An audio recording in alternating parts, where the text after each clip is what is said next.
माहौल जरूर बनाया, फिक्रमंदी वाला माहौल जरूर बनाया। ਉਹਦੇ ਨਾਲ ਇੱਕ ਨਵੀਂ ਮਤਲਬ ਕਿ ਟੈਨਸ਼ਨ ਕ੍ਰੀਏਟ ਹੋ ਗਈ ਪੰਜਾਬ ਦੇ ਵਿੱਚ, ਖਾਸ ਕਰ ਸੱਚਖੰਡ ਸ੍ਰੀ ਦਰਬਾਰ ਸਾਹਿਬ ਦੇ ਨੇੜਲੇ ਗਲਿਆਰੇ ਦੇ ਵਿੱਚ ਜਿਵੇਂ ਧਮਾਕੇ ਹੋਏ, ਉਸ ਨੂੰ ਲੈ ਕੇ ਇੱਕ ਫਿਕਰਮੰਦੀ ਖੜੀ ਹੋਈ ਕਿ ਇਹਦੇ ਪਿੱਛੇ ਕਿਹੜੀ ਮਨਸ਼ਾ ਕੰਮ ਕਰਦੀ ਆ।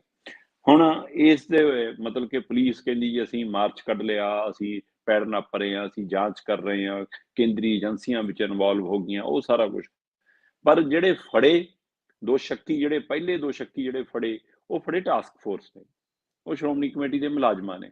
ਅਸਲ 'ਚ ਉਹ ਕਹਿੰਦੇ ਕਿ ਕੈਮਰੇ ਲੱਗੇ ਹੋਏ ਸੀ, ਕੈਮਰਿਆਂ ਦੇ ਇਸ ਗੱਲ ਨੂੰ ਧਿਆਨ 'ਚ ਰੱਖਿਆ ਸੀ। ਜਿਹੜੀ ਥਾਂ ਤੇ ਧਮਾਕਾ ਹੋਇਆ, ਤੀਸਰਾ ਧਮਾਕਾ ਜਿਹੜਾ ਮਤਲਬ ਗੁਰੂ ਰਾਮਦਾਸ ਲੰਗਰ ਜੀ ਦੇ ਪਿੱਛੇ ਜਿਹੜਾ ਸਰਾਂ ਹੈ ਗੁਰੂ ਰਾਮਦਾਸ, ਉਹਦੇ ਨੇੜੇ ਹੀ ਧਮਾਕਾ ਹੁੰਦਾ। ਸੋ ਇਸ ਲਈ ਉਸ ਥਾਂ ਨੂੰ ਚਿੰਨ੍ਹਿਤ ਕਰਕੇ ਕਹਿੰਦੇ ਕਿ ਜਿਹੜੀ ਟੀਮ ਲੱਗੀ ਹੋਈ ਸੀ ਕੈਮਰਿਆਂ ਦੇ ਉੱਤੇ, ਉਹਨਾਂ ਨੇ ਜਦੋਂ ਸਾਰੀ ਨਿਗਾਹ ਨਜ਼ਰਸਾਨੀ ਕਰਨੀ ਸ਼ੁਰੂ ਕੀਤੀ ਤਾਂ ਉਹਨਾਂ ਦਾ ਧਿਆਨ ਸਰਾਂ ਦੇ ਵਿੱਚ ਇੱਕ ਬੰਦੇ ਤੇ ਜਾ ਕੇ ਰੁਕਦਾ, ਜਿਹੜਾ ਮਤਲਬ ਕਿ ਉਹੀ ਇਕੱਲਾ ਉਸ ਸਮੇਂ ਜਾਗ ਰਿਹਾ, ਤੇ ਉਹ ਉੱਠ ਕੇ ਪਖਾਨੇ 'ਚ ਜਾਂਦਾ ਤੇ ਜਾਂਦੇ ਹੀ ਵਾਪਸ ਆਉਂਦਾ, ਤੇ ਉਸ ਪਖਾਨੇ ਦੇ ਥੱਲੇ ਹੀ ਉਹ ਧਮਾਕਾ ਹੋਇਆ। ਸੋ ਇਸ ਲਈ ਉੱਥੇ ਉਹਦੇ ਪਰ ਸੂਈ ਅਟਕੀ ਉਹਨਾਂ ਦੀ ਕਿ ਇਹ ਅੰਦਰ ਗਿਆ ਤੇ ਜਦ ਇਹ ਤੁਰੰਤ ਬਾਹਰ ਆਇਆ ਤਾਂ ਇਹਨੇ ਪਖਾਨਾ ਤਾਂ ਵਰਤਿਆ ਹੀ ਨਹੀਂ, ਤੇ ਇਸ ਲਈ ਕਿ ਇਹਦੇ ਪਿੱਛੇ ਤਾਂ ਕੁਛ। ਉਹਦੇ ਪਰ ਜਦੋਂ ਨਜ਼ਰ ਰੱਖੀ ਤਾਂ ਉਹਦੇ ਨਾਲ ਇੱਕ ਬੰਦਾ ਹੋਰ ਉਹਨਾਂ ਨੂੰ ਸ਼ੱਕੀ ਲੱਗਿਆ, ਤੇ ਉਹਨਾਂ ਦੋਵਾਂ ਬੰਦਿਆਂ ਦੀ ਗਤੀਵਿਧੀਆਂ ਨੂੰ ਨਜ਼ਰ ਰੱਖਦੇ ਨੇ 3-4 ਘੰਟੇ ਇਸ ਤੇ ਨਜ਼ਰ ਰੱਖਣ ਤੋਂ ਬਾਅਦ ਟਾਸਕ ਫੋਰਸ ਨੇ ਜਾ ਕੇ ਉਹਨਾਂ ਨੂੰ ਆਪਣੇ ਘੇਰੇ 'ਚ ਲੈ ਲਿਆ, ਤੇ ਕਹਿੰਦੇ ਕਿ ਘੇਰੇ 'ਚ ਲੈ ਕੇ ਉਹਨਾਂ ਨੇ ਹੀ ਪਹਿਲਾਂ ਪੁੱਛਗਿੱਛ ਕੀਤੀ, ਪੁਲਿਸ ਨੂੰ ਦੇਣ ਤੋਂ ਪਹਿਲਾਂ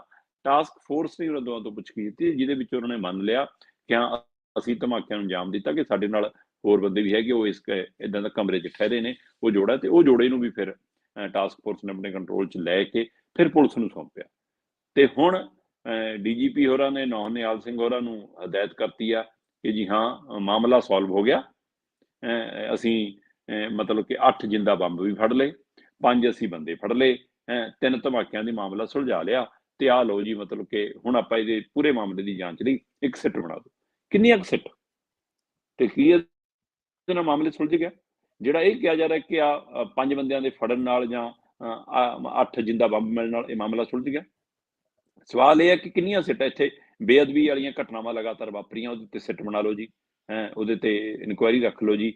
ਉਸ ਤੋਂ ਬਾਅਦ ਗੋਲੀ ਕਾਂਡ ਹੋ ਗਿਆ, ਹੁਣ ਸਿੱਟ ਬਣਾ ਲਓ ਜੀ। ਉਸ ਤੋਂ ਬਾਅਦ ਪੰਜਾਬ ਦੇ ਵਿੱਚ ਕਿੰਨੇ ਪਿਛਲੇ ਗੈਸ ਕਾਂਡ ਜਿਹੜੇ ਹੋਏ, ਉਹਦੇ ਪਰ ਵੀ ਸਿੱਟ ਬਣਾ ਦਿਓ ਜੀ। ਸੋ ਇਸ ਤਰ੍ਹਾਂ ਸਿਰਫ ਹੁਣ ਇਸ ਮਾਮਲੇ 'ਚ ਵੀ ਇੱਕ ਸਿੱਟ ਬਣਾ ਦਿਓ। ਸੋ ਕੀ ਪੰਜਾਬ ਨੂੰ ਸਿੱਟ ਨਾਲੇ ਚਲਾਉਣਾ, ਸਿੱਟਦਾਰ ਸਿੱਟਾਂ ਬਣਦੀਆਂ ਰਹਿਣ ਤੇ ਲੋਕ ਉਡੀਕ ਕਰਦੇ ਰਹਿਣ ਕਿ ਹਾਂ ਤੁਹਾਨੂੰ ਪਤਾ ਲੱਗੇਗਾ। ਹੁਣ ਇਸ ਮਸਲੇ ਤੇ ਵੀ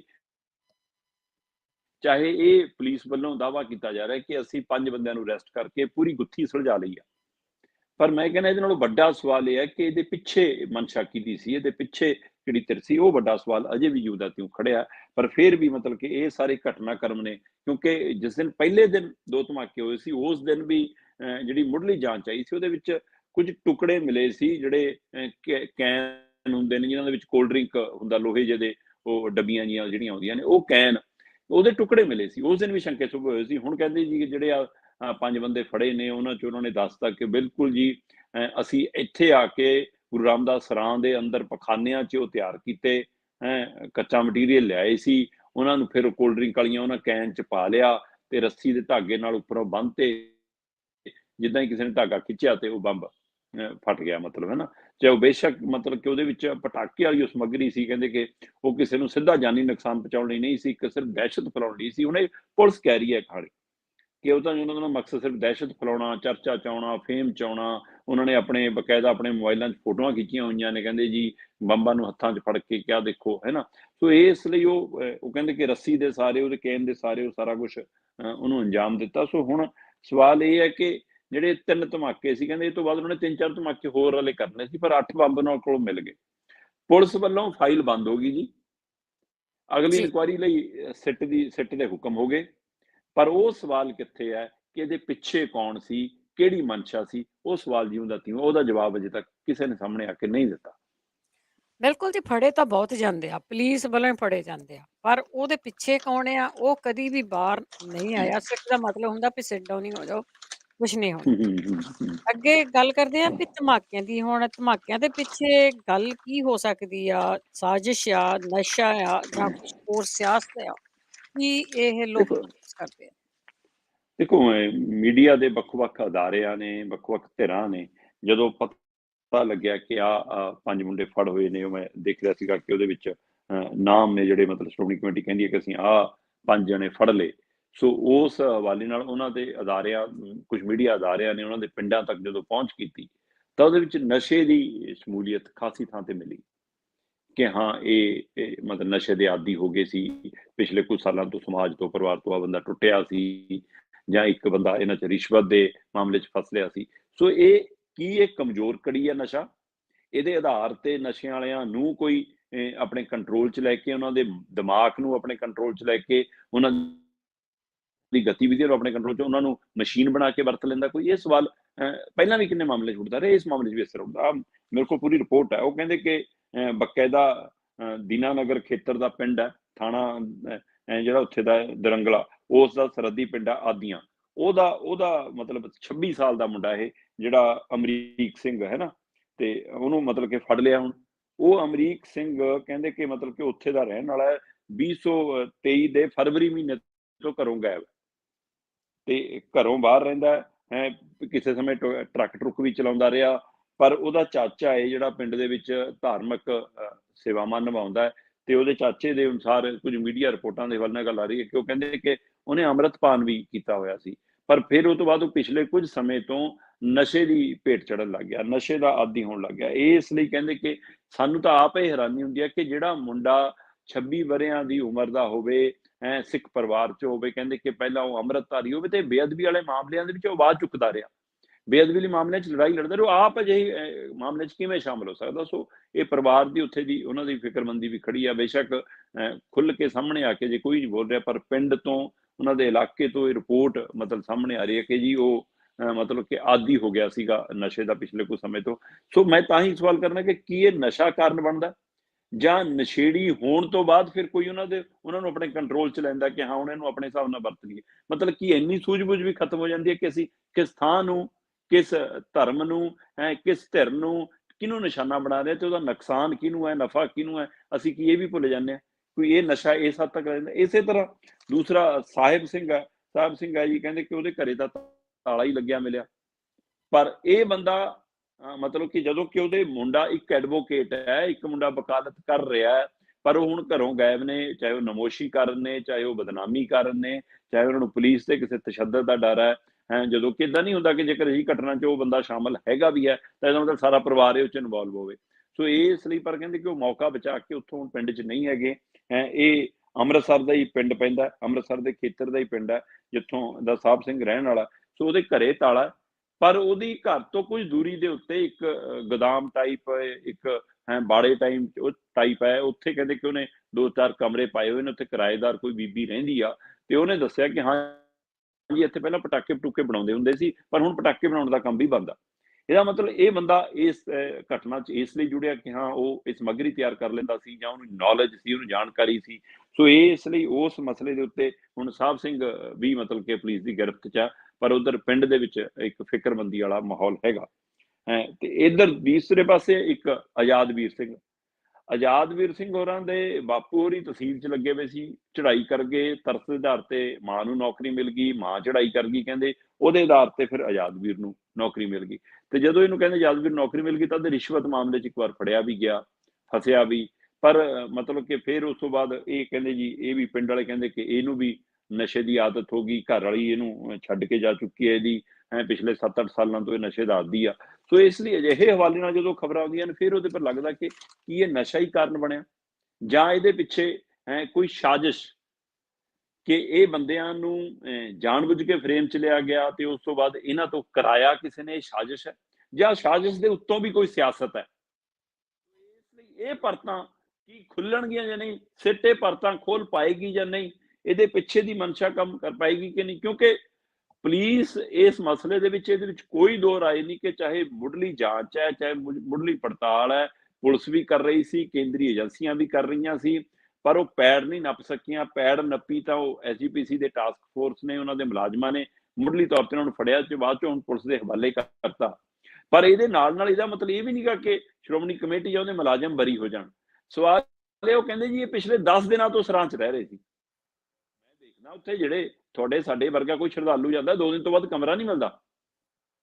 ਕਮਰਾ ਵੀ ਉੱਥੇ ਚਾਹੇ ਤੁਸੀਂ ਭੇਟਾ ਜਿੰਨੀ ਹੈ ਉਹ ਦੇਣੀ ਹੈ, ਜਾਂ ਐਡਵਾਂਸ कोई जमा कराना है ना कि हाँ जी आ गारंटी है मनी जमा करा दो, पैसे जमा कर दो, पर ਉਹਦੇ ਬਾਵਜੂਦ ਵੀ ਮਤਲਬ ਕਿ ਜਿੰਨੀ ਵੀ ਭੇਟਾ ਹੈਗੀ ਹੈ ਚਾਹੇ ਉਹ ਬਹੁਤ ਘੱਟ ਹੈ ਤਾਂ ਵੀ ਉਹ ਅਦਾ ਕਰਦੇ ਨੇ ਬੰਦੇ, ਪਰ ਉਹਦੇ ਲਈ ਵੀ ਕਈ ਵਾਰ ਸਿਫਾਰਸ਼ਾਂ ਪੈਂਦੀਆਂ ਨੇ ਉੱਥੇ ਹੋਣਾ ਪੈਂਦਾ ਕਿਸੇ ਤੋਂ ਤਾਂ ਜਾ ਕੇ ਸਰਾਵਾਂ 'ਚ ਕਮਰੇ ਵੀ ਮਿਲਦੇ ਨੇ, ਪਰ ਇੱਥੇ ਬੰਦੇ 10-10 ਦਿਨ ਕਮਰੇ 'ਚ ਰਹੀ ਜਾਣ ਤੇ ਇਹ ਇੰਨੇ-ਇੰਨੇ ਦਿਨ ਕਮਰਿਆਂ ਦੀ ਕਿਵੇਂ ਉਹਨਾਂ ਦੀ ਮਿਆਦ ਵਧੀ, ਕਿਵੇਂ ਉਹਨਾਂ ਨੂੰ ਇੰਨੇ ਦਿਨ ਲਈ ਕਮਰੇ ਮਿਲੇ, ਕਿਹਦੇ ਕਹੇ ਤੇ ਮਿਲੇ, ਇਹ ਵੀ ਇੱਕ ਵਿਸ਼ਾ ਖੜਾ ਹੈ।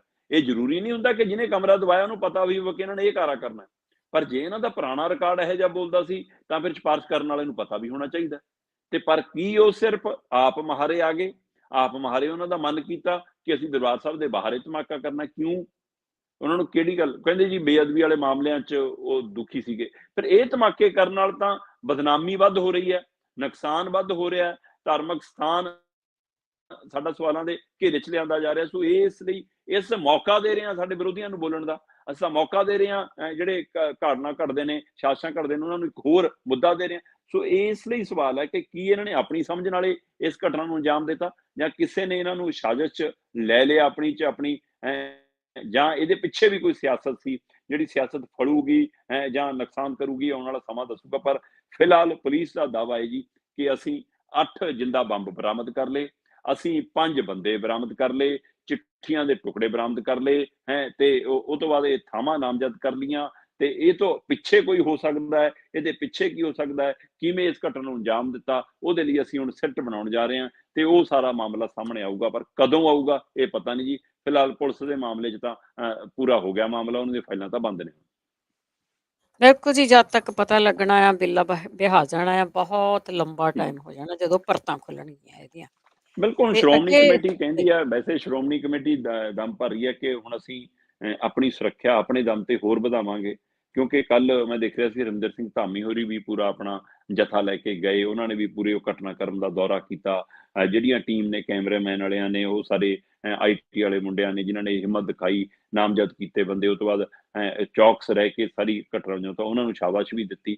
ਤੇ ਹੁਣ ਇਹ ਵੀ ਪਤਾ ਲੱਗ ਰਿਹਾ ਸ਼੍ਰੋਮਣੀ ਕਮੇਟੀ ਹੋਰ ਥਾਵਾਂ ਦੇ ਉੱਤੇ ਵੀ ਵੱਖ-ਵੱਖ ਐਂਗਲਾਂ ਦੇ ਹਵਾਲੇ ਨਾਲ ਵੀ ਵੱਧ ਕੈਮਰੇ ਲਾਉਣ ਦੀ, ਵੱਧ ਸੁਰੱਖਿਆ ਦੀ ਤੈਨਾਤੀ ਦੀ ਉਸ ਹਵਾਲੇ ਨਾਲ ਵੀ ਕਰ ਰਹੀ ਹੈ। ਪਰ ਜਿੱਥੇ ਤੱਕ ਸ਼੍ਰੋਮਣੀ ਕਮੇਟੀ ਦੀ ਸੁਰੱਖਿਆ ਉਹ ਠੀਕ ਹੈ, ਕਿਤੇ ਉਹ ਨਾ ਹੋਵੇ ਇਹ ਤੋਂ ਬਾਅਦ ਪੁਲਿਸ ਦੀ ਸੁਰੱਖਿਆ ਇੱਕ ਵੱਖਰੀ ਤਰ੍ਹਾਂ ਦੀ ਵੱਧ ਜਾਵੇ, ਜਿਹੜੀ ਹਰ ਸ਼ਰਧਾਲੂ ਨੂੰ ਹਰ ਉੱਥੇ ਆਉਣ ਵਾਲੇ ਮਤਲਬ ਵਿਅਕਤੀ ਨੂੰ ਹੋਰ ਨਜ਼ਰ ਨਾਲ ਦੇਖਣ ਲੱਗ ਜਾਵੇ, ਜਾਂ ਉੱਥੇ ਇੱਕ ਨਵੇਂ ਤਰ੍ਹਾਂ ਦਾ ਇੱਕ ਪਾੜਾ ਖੜਾ ਹੋ ਜਾਵੇ, ਕਿਸੇ ਨੂੰ ਕੱਪੜਿਆਂ ਦੇ ਹਵਾਲੇ ਨਾਲ, ਕਿਸੇ ਨੂੰ ਪਹਿਰਾਵੇ ਦੇ ਹਵਾਲੇ ਨਾਲ, ਕਿਸੇ ਨੂੰ ਬੋਲੀ ਦੇ ਹਵਾਲੇ ਨਾਲ, ਹੈ ਨਾ, ਇੱਕ ਵੱਖਰੇ ਨਜ਼ਰ 'ਚੋਂ ਨਿਕਲਣਾ ਪਵੇ। ਸੋ ਇਸ ਲਈ ਇਹ ਫਿਕਰਮੰਦੀ ਵੀ ਖੜੀ ਹੈ ਕਿ ਕਿਤੇ ਇਹਦੇ ਨਾਲ ਧਾਰਮਿਕ ਥਾਂ ਤੇ ਆਉਣ ਵਾਲਿਆਂ ਨੂੰ ਪਹਿਲਾਂ ਹੀ ਸਵਾਲ ਖੜੇ ਨੇ ਕਿ ਹਾਂ ਪੁਲਿਸ ਦਾ ਮੌਕਾ ਭਾਲਦੀ ਹੈ, ਪ੍ਰਸ਼ਾਸਨ ਦਾ ਮੌਕਾ ਭਾਲਦਾ ਕਿ ਅਸੀਂ ਸਿਸਟਮ ਨੂੰ ਆਪਣੇ ਕੰਟਰੋਲ 'ਚ ਲੈ ਲਈਏ। ਕਿਤੇ ਇਹੋ ਜਿਹੀਆਂ ਘਟਨਾਵਾਂ ਤੋਂ ਬਾਅਦ ਇਹ ਵੀ ਨਾ ਵੱਧ ਜਾਵੇ, ਇਹ ਵੀ ਇੱਕ ਫਿਕਰਮੰਦੀ ਖੜੀ ਹੈ। ਪਰ ਚੌਕਸੀ ਦੀ ਵੀ ਲੋੜ ਹੈ, ਸੁਰੱਖਿਆ ਦੀ ਵੀ ਲੋੜ ਹੈ, ਚੇਤਨਤਾ ਦੀ ਵੀ ਲੋੜ ਹੈ। ਤੇ ਇਸ ਲਈ ਇਹ ਦੇਖਣ ਵਾਲੀ ਗੱਲ ਹੋਊਗੀ ਇਹਦੇ ਵਿੱਚ ਸ਼੍ਰੋਮਣੀ ਕਮੇਟੀ, ਪੁਲਿਸ ਪ੍ਰਸ਼ਾਸਨ, ਸਰਕਾਰ ਕਿਵੇਂ ਤਾਲਮੇਲ ਨਾਲ ਚੱਲਦੇ ਨੇ ਜਾਂ ਆਪੋ ਆਪਣੀ ਡਫਲੀ ਵਜਾਉਂਦੇ ਨੇ।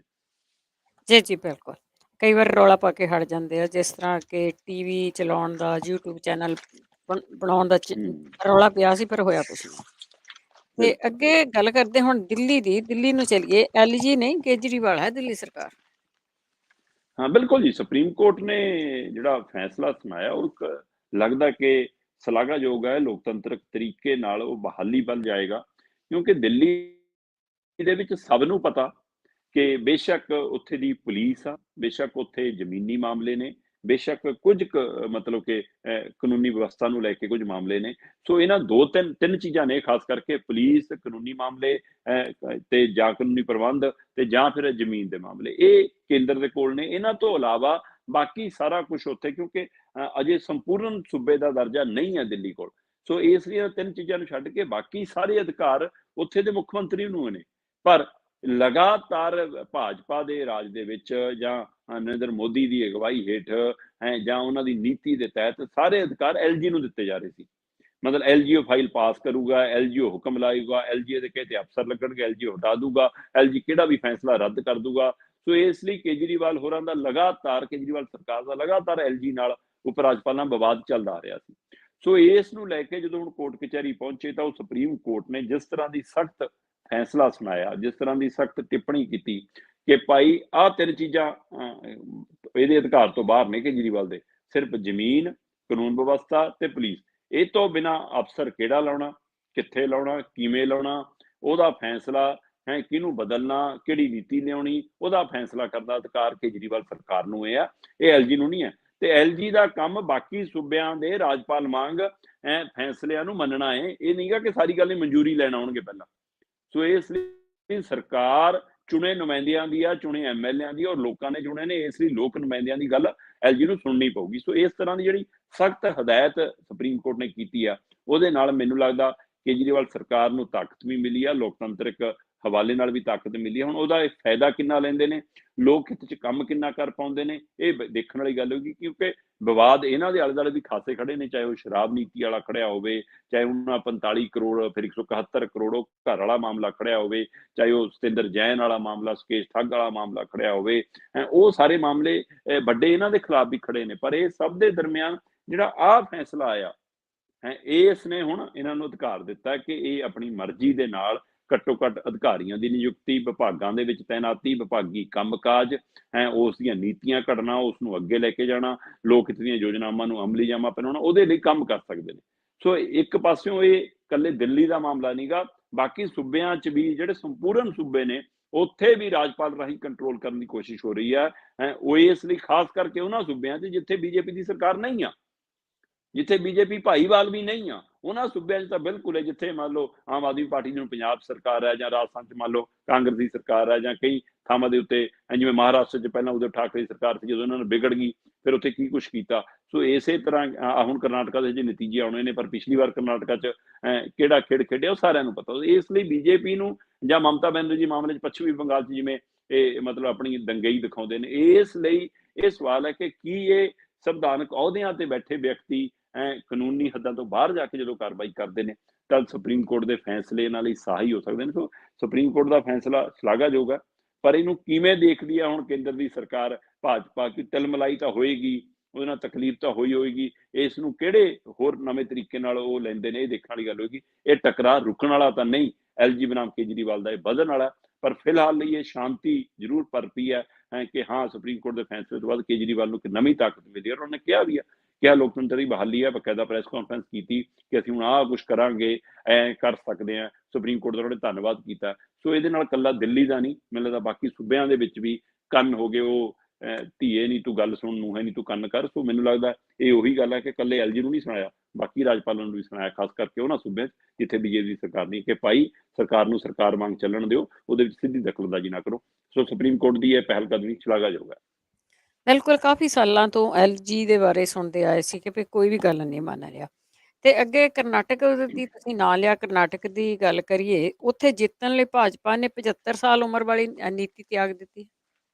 ਬਿਲਕੁਲ 75 ਸਾਲ ਵਾਲੀ ਨੀਤੀ ਸਾਡੇ ਸਾਰੇ ਦਰਸ਼ਕਾਂ ਸਰੋਤਿਆਂ ਦੇ ਧਿਆਨ 'ਚ ਹੋਣੀ ਕਿ ਭਾਜਪਾ ਸ਼ੁਰੂ 'ਚ ਇੱਕ ਨੀਤੀ ਲਿਆਈ ਕਿ ਜੀ ਜੋ ਮਰਜ਼ੀ ਹੋ ਜਾਵੇ, ਸਾਡਾ ਜਿਹੜਾ ਲੀਡਰ 75 ਸਾਲ ਦਾ ਹੋ ਗਿਆ ਉਹ ਸਰਗਰਮ ਸਿਆਸਤ ਤੋਂ ਲਾਂਭੇ ਹੋ ਜਾਏਗਾ।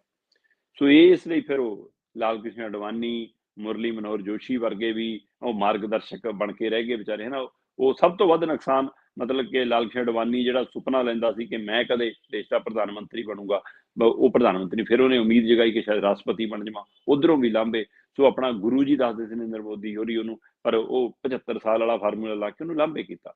ਤੇ ਇਹ ਫਾਰਮੂਲਾ ਲੰਮੇ ਸਮੇਂ ਚੱਲਦਾ ਵੀ ਰਿਹਾ। ਇਹਦਾ ਅਸਰ ਮੈਂ ਹੋਰਨਾਂ ਸੂਬਿਆਂ 'ਚ ਵੀ ਦੇਖਿਆ, ਮਤਲਬ ਕਿ ਹਾਂ ਕਈ ਥਾਵਾਂ ਦੇ ਉੱਤੇ ਉਹਨਾਂ ਨੇ ਕਿੰਨੇ ਹੀ ਲੀਡਰਾਂ ਨੂੰ ਹਟਾਇਆ, ਚਾਹੇ ਜਿਵੇਂ ਹੁਣ ਜਨਰਲ ਵੀਕੇ ਸਿੰਘ ਹੋਰੀ ਨੇ ਕਹਿੰਦੇ ਕਿ ਉਹਨਾਂ ਨੂੰ ਵੀ, ਜਾਂ ਰਾਧਾ ਮੋਹਨ ਸਿੰਘ ਹੋਰੀ ਨੇ, ਇੱਕ ਦੇਵੀ ਇਹਨਾਂ ਦੀ ਮੈਂਬਰ ਪਾਰਲੀਮੈਂਟ ਨੇ, ਉਹਨਾਂ ਨੂੰ ਵੀ ਕਹਿੰਦੇ ਸੰਕੇਤ ਕਰਤਾ ਕਿ ਭਾਈ 2024 'ਚ ਤੁਸੀਂ ਟਿਕਟ ਨਾ ਪਾਲਿਓ ਕਿਉਂਕਿ ਤੁਸੀਂ 75 ਸਾਲ ਵਾਲੇ 'ਚ ਸ਼ਾਮਲ ਹੋ ਜਾ ਰਹੇ ਹੋ। ਇਸ ਤਰ੍ਹਾਂ ਕਈ ਸੂਬਿਆਂ ਦੇ ਵਿੱਚ ਮੁੱਖ ਮੰਤਰੀਆਂ ਨੂੰ ਵੀ ਲਾਂਭੇ ਕੀਤਾ ਜਾਂਦਾ ਰਿਹਾ ਕਿ ਹਾਂ ਭਾਈ ਹੁਣ 75 ਸਾਲ ਦੇ ਹੋ ਗਏ। ਹੁਣ ਇਹ ਕਈ ਵਾਰ ਪਾਰਟੀ ਦੇ ਲੀਡਰਾਂ ਨੂੰ ਵੀ ਜਾਂ ਵਿਰੋਧੀ ਧਿਰਾਂ ਨੂੰ ਵੀ ਇਹ ਫਾਰਮੂਲਾ ਚੰਗਾ ਲੱਗਦਾ ਸੀ, ਖਾਸ ਕਰ ਦੂਜੇ ਨੰਬਰ ਦੀ, ਤੀਜੇ ਨੰਬਰ ਦੀ ਕਤਾਰ ਵਾਲੀ ਲੀਡਰਸ਼ਿਪ ਨੂੰ, ਕਿ ਠੀਕ ਹੈ ਪਾਰਟੀ ਸਾਰਿਆਂ ਨੂੰ ਮੌਕਾ ਦਿੰਦੀ ਆ। ਇਹ ਚਰਚਾਵਾਂ ਕਾਂਗਰਸ 'ਚ ਹੋਰ ਪਾਰਟੀਆਂ 'ਚ ਵੀ ਹੁੰਦੀ ਰਹੀ ਕਿ ਘੱਟੋ ਘੱਟ ਆਹੀ ਫਾਰਮੂਲਾ ਤੁਸੀਂ ਵੀ ਅਪਣਾ ਲਓ, ਤੇ ਬੀਜੇਪੀ ਦੋ ਹੀ ਚੀਜ਼ਾਂ ਦਾ ਦਮ ਭਰਦੀ ਰਹੀ ਹੈ ਹੁਣ ਤੱਕ ਕਿ ਜੀ ਦੇਖੋ ਅਸੀਂ ਇੱਕ ਤਾਂ ਪ੍ਰਧਾਨ ਆਪਣਾ ਬਦਲ ਲੈਂਦੇ ਹਾਂ ਜਦੋਂ ਤੈਅ ਸਮੇਂ ਤੋਂ ਬਾਅਦ, ਹਰੇਕ ਨੂੰ ਮੌਕਾ ਦਿੰਦੇ ਹਾਂ। ਇੱਕ ਅਸੀਂ ਜੀ ਆ 75 ਸਾਲ ਵਾਲਾ ਅਸੀਂ ਨੀਤੀ ਰੱਖੀ ਆ। ਤੀਸਰਾ ਸਾਡੇ 'ਚ ਪਰਿਵਾਰਵਾਦ ਨਹੀਂ ਆ। ਕਰਨਾਟਕਾ ਦੇ ਮਾਮਲੇ 'ਚ ਇਹਨਾਂ ਦੀਆਂ ਸਾਰੀਆਂ ਧਾਰਨਾਵਾਂ ਮੈਂ ਧਾਰਾਸ਼ਾਹੀ ਹੁੰਦੀਆਂ ਦੇਖੀਆਂ, ਸਿਰਫ ਕਰਨਾਟਕ ਜਿੱਤਣ ਲਈ। ਮਤਲਬ ਤੁਸੀਂ ਦਿਖਾਉਣੇ ਕੁਛ ਹੋ, ਕਰਦੇ ਕੁਛ ਹੋ। ਜਦੋਂ ਤੁਹਾਨੂੰ ਲੱਗਿਆ ਕਿ ਕਰਨਾਟਕਾ ਸਾਡੇ ਹੱਥੋਂ ਖਿਸਕ ਸਕਦਾ ਹੈ ਤਾਂ ਤੁਹਾਨੂੰ ਜੇਦੀ ਜਰੂਪਾ ਯਾਦ ਆਇਆ ਤੇ ਉਹਨੂੰ ਵਾਪਸ ਲਿਆਏ।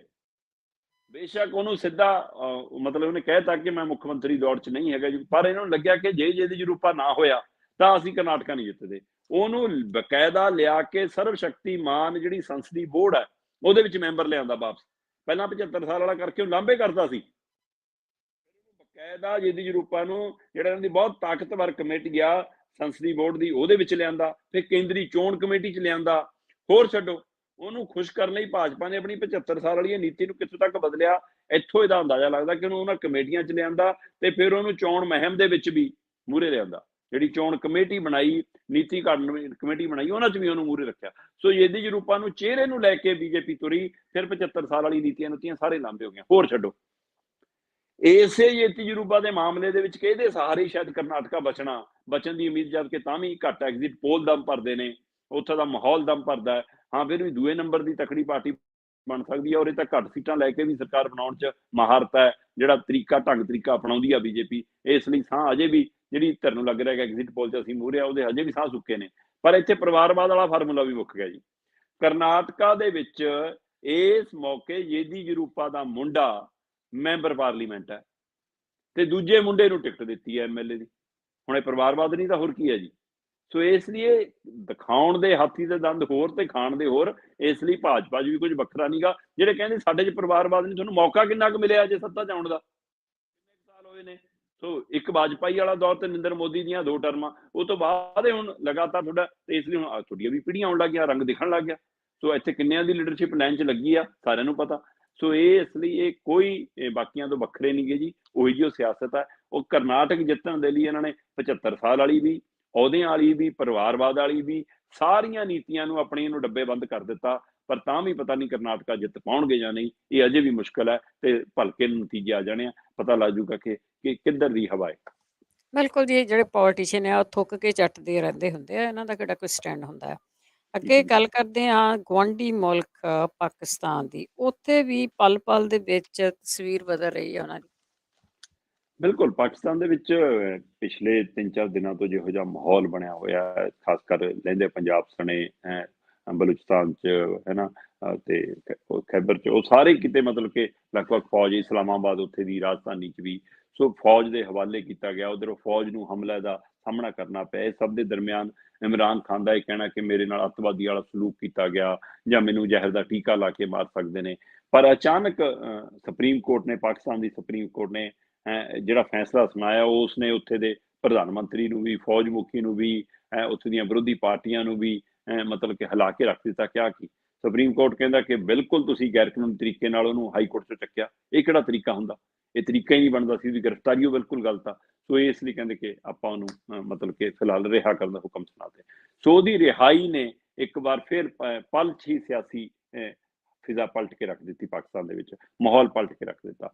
ਇੱਕ ਪਾਸੇ ਮਤਲਬ ਕਿ ਇਮਰਾਨ ਖਾਨ ਨੂੰ ਰਿਹਾਈ ਮਿਲੀ ਹੈ, ਜਿਹੜਾ ਉਹਦਾ ਮਾਮਲਾ ਸੀਗਾ ਕਿ ਹਾਂਜੀ ਇਹਨੇ ਟਰੱਸਟ ਦਾ ਪੈਸਾ ਗੋਲ ਕੀਤਾ, ਉਹਨਾਂ ਨੂੰ ਜੀ ਵਾਈਟ ਮਨੀ ਕਰਕੇ ਦਿੱਤੀ ਜੀ, ਉਹਦੇ ਬਦਲੇ ਜੀ ਇੰਨੇ ਪੈਸੇ ਲੈ ਲਏ ਜੀ, ਇੰਨੀ ਜ਼ਮੀਨ ਲੈ ਲਈ। ਉਸ ਮਾਮਲੇ 'ਚ ਸੁਪਰੀਮ ਕੋਰਟ ਦੀ ਹਦਾਇਤ ਤੋਂ ਬਾਅਦ ਕਿ ਤਰੀਕਾ ਸਹੀ ਨਹੀਂ ਸੀਗਾ, ਕੇਸ ਨੂੰ ਹੋਰ ਤਰੀਕੇ ਨਾਲ ਕੇਸ ਨੂੰ ਹੈਂਡਲ ਕੀਤਾ ਸੀ, ਇਹ ਤਰੀਕਾ ਸਹੀ ਨਹੀਂ। ਇਸ ਲਈ ਪਰ ਦੂਸਰੇ ਪਾਸੇ ਅੱਜ ਹੋ ਸਕਦਾ ਉਹਨਾਂ ਨੂੰ ਜਿਹੜਾ ਹਾਈ ਕੋਰਟ ਹੈ ਉੱਥੇ ਪੇਸ਼ ਹੋਣਾ ਪੈ ਜਾਵੇ, ਕਿਉਂਕਿ ਜਿਹੜਾ ਤੋਸ਼ੋਖਾਨੇ ਦੇ ਵਿੱਚੋਂ ਉਹਨਾਂ ਦੇ ਗਿਫਟਾਂ ਨੂੰ ਲੈ ਕੇ ਕਿ ਉਹ ਘੱਟ ਜਿਹੜੇ ਗਿਫਟ ਮਿਲੇ ਹੋਏ ਨੇ ਸਰਕਾਰੀ, ਉਹਨਾਂ ਨੂੰ ਸਸਤਿਆਂ ਤੇ ਖਰੀਦ ਕੇ ਬਾਅਦ ਚੋਂ ਮਹਿੰਗਿਆਂ ਦੇ ਵੇਚ ਕੇ ਵੀ ਇਮਰਾਨ ਖਾਨ ਨੇ ਖਾਸਾ ਪੈਸਾ ਬਟੋਰਿਆ। ਉਸ ਮਾਮਲੇ 'ਚ ਵੀ ਜ਼ਮਾਨਤ ਲੈਣੀ ਪੈਣੀ ਆ, ਉਹਦੇ ਲਈ ਅੱਜ ਪੇਸ਼ ਹੋਣਾ ਪੈ ਸਕਦਾ। ਪਰ ਇੱਥੇ ਕਹਿੰਦੇ ਜੀ ਰੌਲਾ ਪੈ ਗਿਆ ਜੀ, ਵਿਰੋਧੀ ਧਿਰਾਂ ਰੌਲਾ ਪਾਉਣ ਲੱਗੀਆਂ ਕਿ ਜਿਹੜਾ ਸੁਪਰੀਮ ਕੋਰਟ ਦੇ ਜੱਜ ਨੇ ਜਿਹਨੇ ਫੈਸਲਾ ਸੁਣਾਇਆ ਇਹ ਹੈ ਨਾ, ਉਹ ਬਾਦੇਵਾਲ, ਕਿ ਜੀ ਇਹ ਵੀ ਹੁਣ ਇਮਰਾਨ ਖਾਨ ਦੀ ਪਾਰਟੀ ਨੂੰ ਜੁਆਇਨ ਕਰ ਲਵੇ ਕਹਿੰਦੇ।